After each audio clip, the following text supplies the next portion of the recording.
Coach Corey Wayne, and this is my video coaching newsletter. And the topic of this newsletter is going to be why we settle.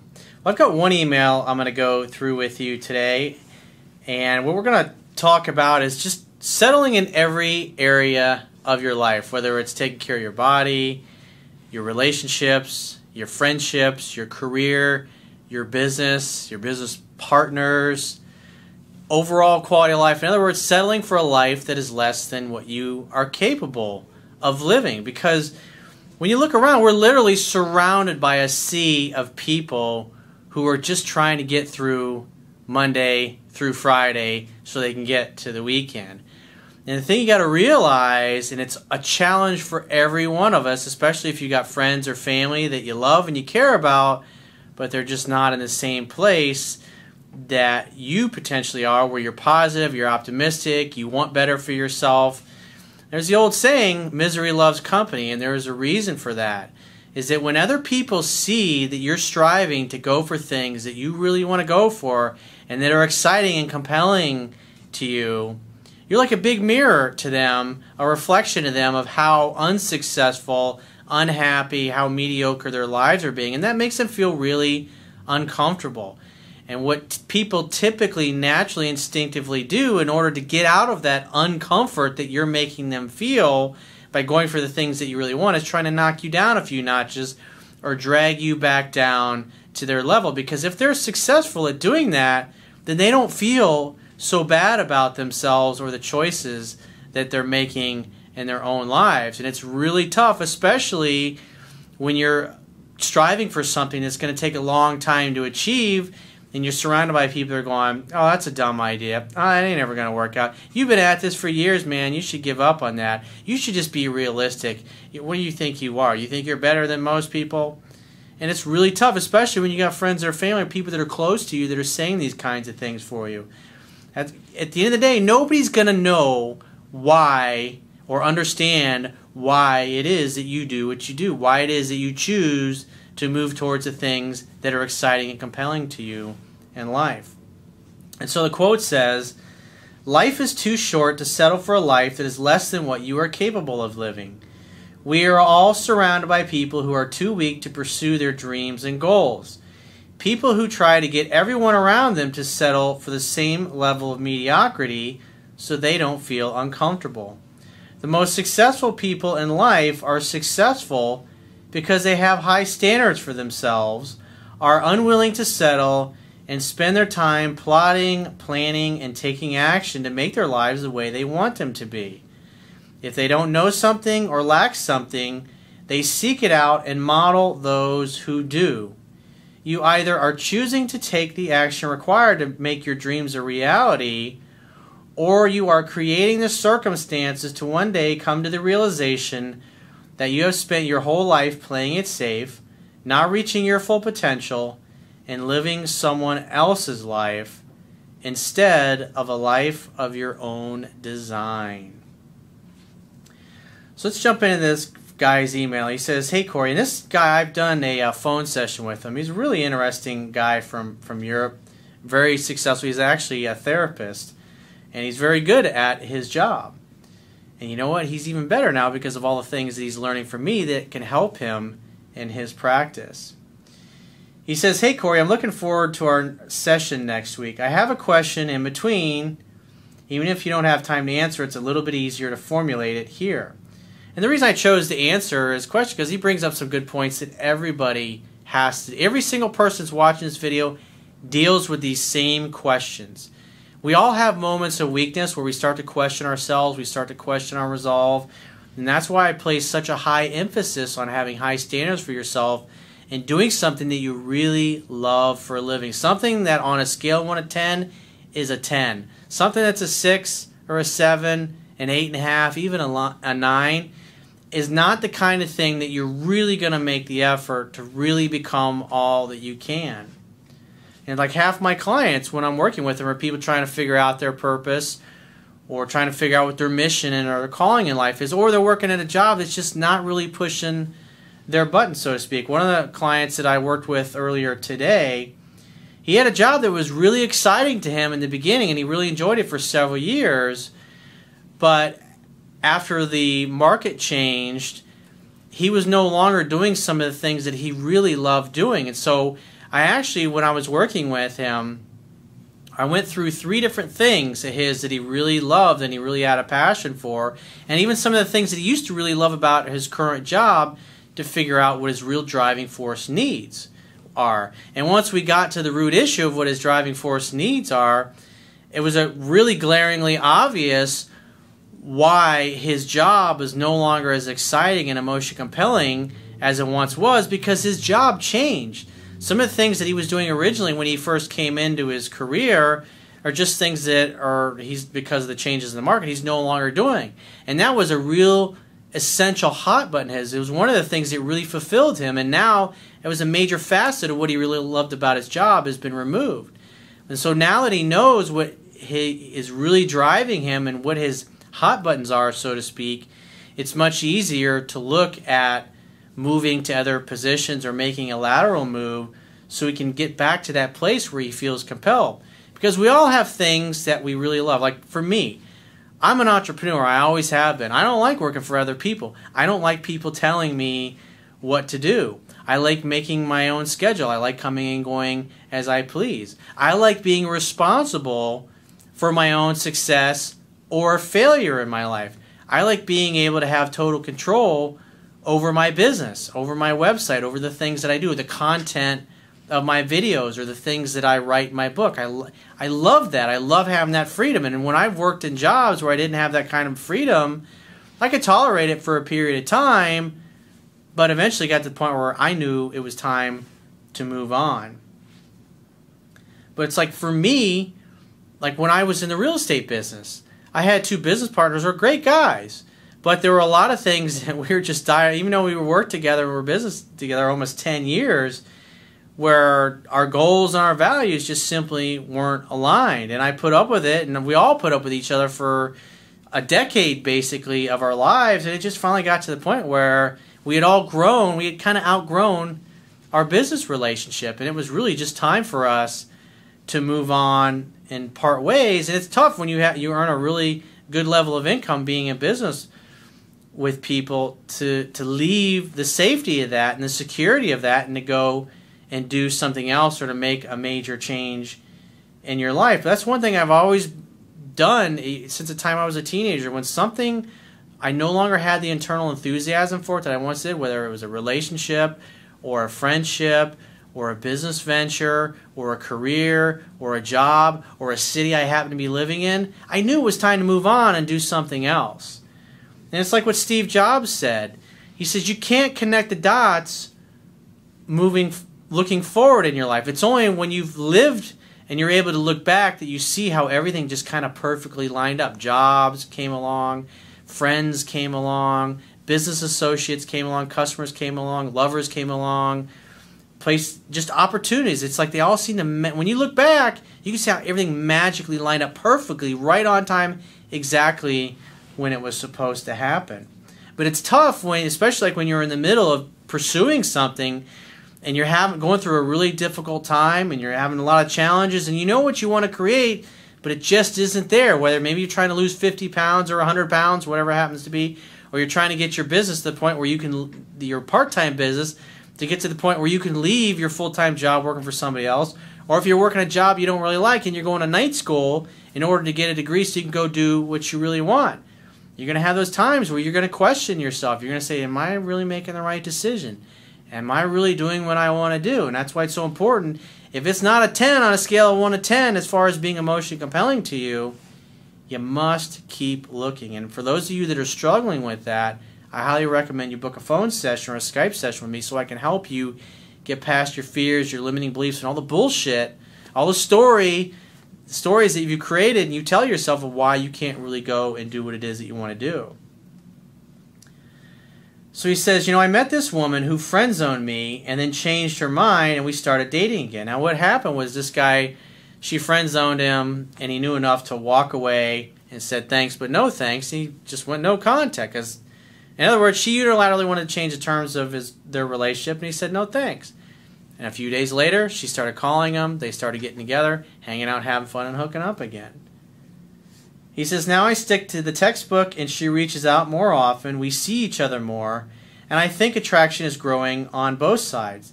He says, problem number one that I have is that she seems to be quite closed off emotionally.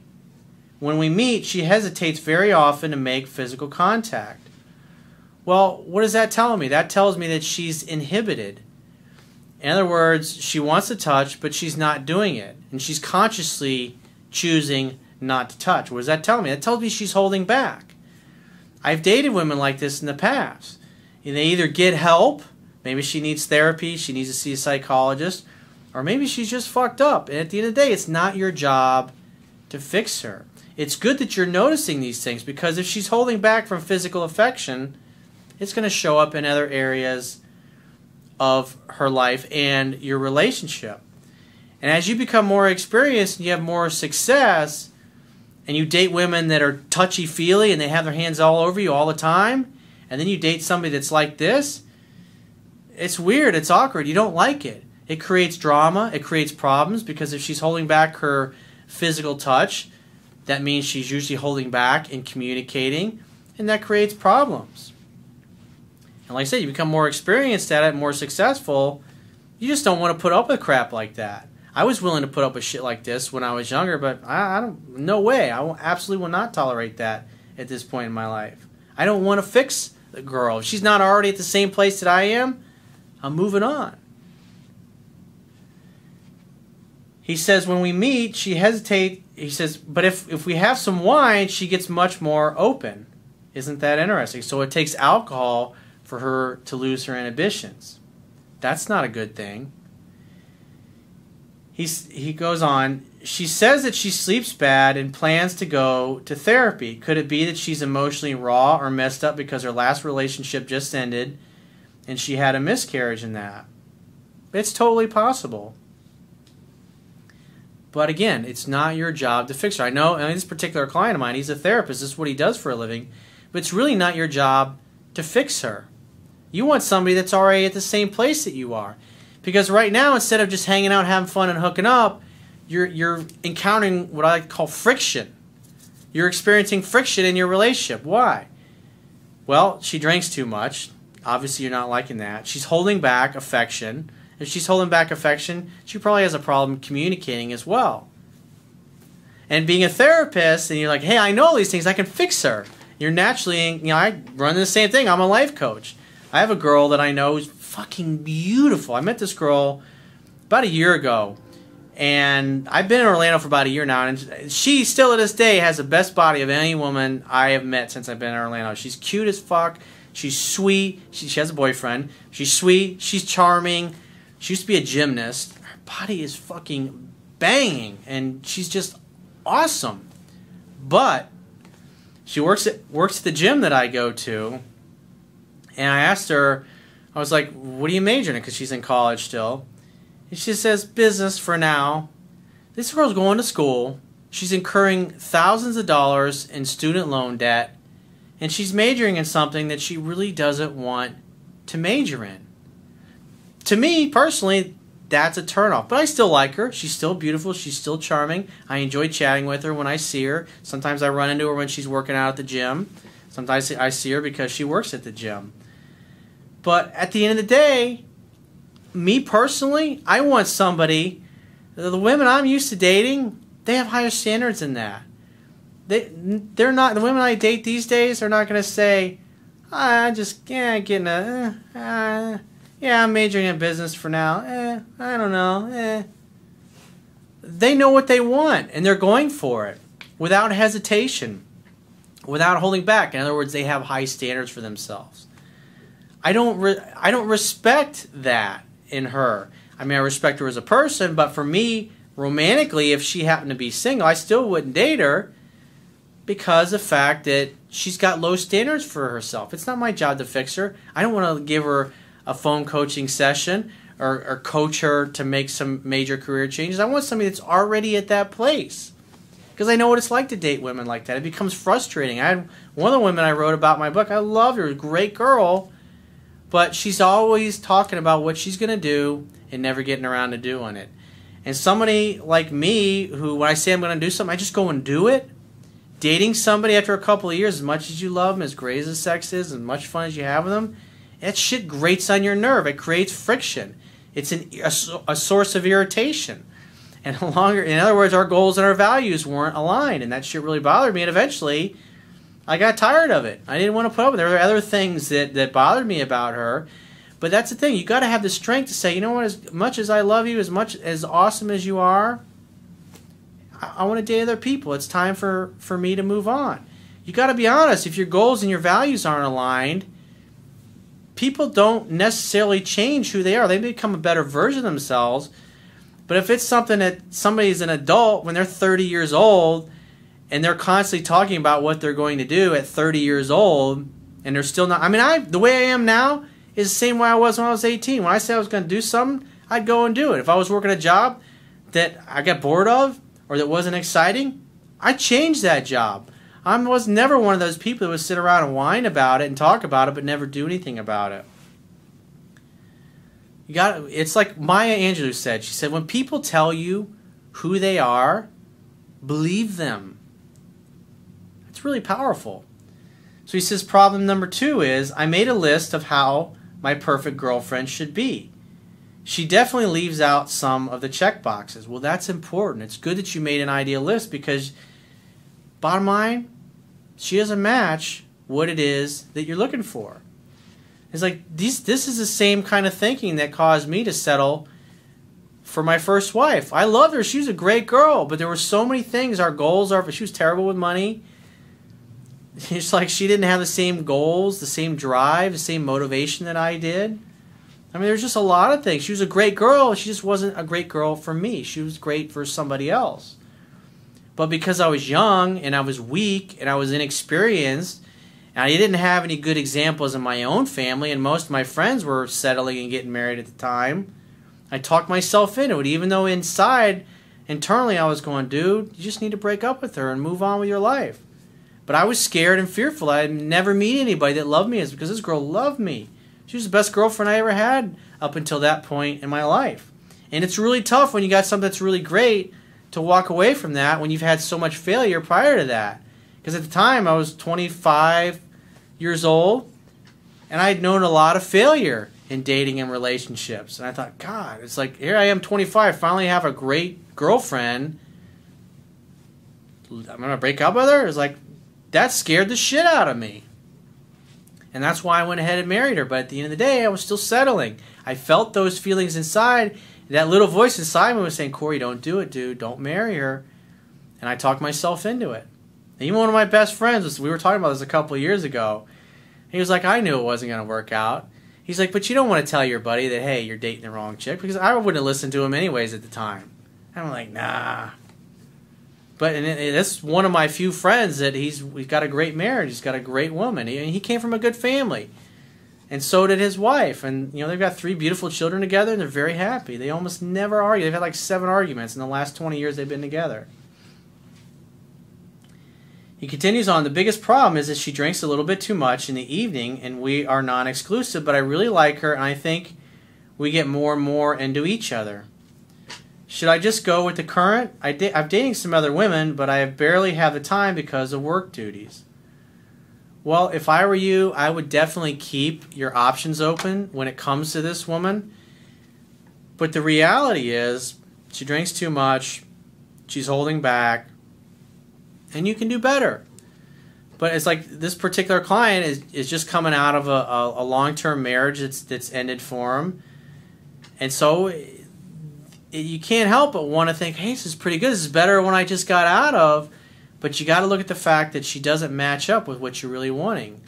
And so a lot of guys they'll just keep dating month after month after month, and then they just settle. They agree to be exclusive when they don't really want to be exclusive, and next thing you know, oh, hey, I'm pregnant. Or you're getting married and you're moving in together. It's just a bad way to go. The key is you got to stand up for yourself. You got to live your truth. And the reality is she doesn't match your criteria of what you really want. You're not going to be happy if you settle. You already went through that same experience with your wife. And so staying with a girl who's mediocre at best, I want you to have somebody that knocks your socks off. Because those are the really great relationships where, the reality is, all relationships, whether it's friendships, intimate relationships, business partnerships, life is all about relationships. If you notice on my website, it says life is relationships. It really is. It's all about creating great memories. And so if you're dating somebody who's mediocre, or you have mediocre friends, you're going to have mediocre relationships. The only way you can have outstanding relationships is to work on yourself and become an outstanding person, because like attracts like. If your goals and values aren't aligned, you're going to encounter some friction there. And you got to pay attention to that friction and act upon it, and don't just go along with things and settle. It's great to keep hanging out, having fun, and hooking up with her, but you got to keep your options open, because that's how you're going to meet somebody that really knocks your socks off. Because this girl's giving you a lot of great practice with all those skills that you're learning from me, because as your skills grow, guess what? The quality of women that you're able to attract is going to grow as well. And so 6 months, a year from now, this particular woman, you wouldn't give her the time for a day. It's just like the girl I was talking about from my gym. I adore this girl. She's great. But her goals and values are not the same place that mine are, and that would create friction, and I would just get bored of her, and I ended up breaking her heart anyways. But she's not available. But it was, like I said, it's just an example of somebody who's physically beautiful, who's sweet, who's charming, who's fun to banter with and chat with. And if I was younger and not as experienced as I am, and she happened to be single, I would actually want to date her. But I know how that movie ends. I know what it's like. And as you get older and you get more experienced and you have these kinds of memories, you realize you can spot. The idea is you want to screen out the ones that are not desirable and keep your options open so you can meet somebody who's really great, especially if you're looking to have a long-term relationship. Just keep searching, keep looking, because you're never going to be happy settling. So if you'd like to get my help personally, the quickest way is to book a paid phone, Skype, or email coaching session. You can choose any of those options by going to my website, clicking the products tab at the top of your screen, and just follow the instructions. And I will talk to you soon.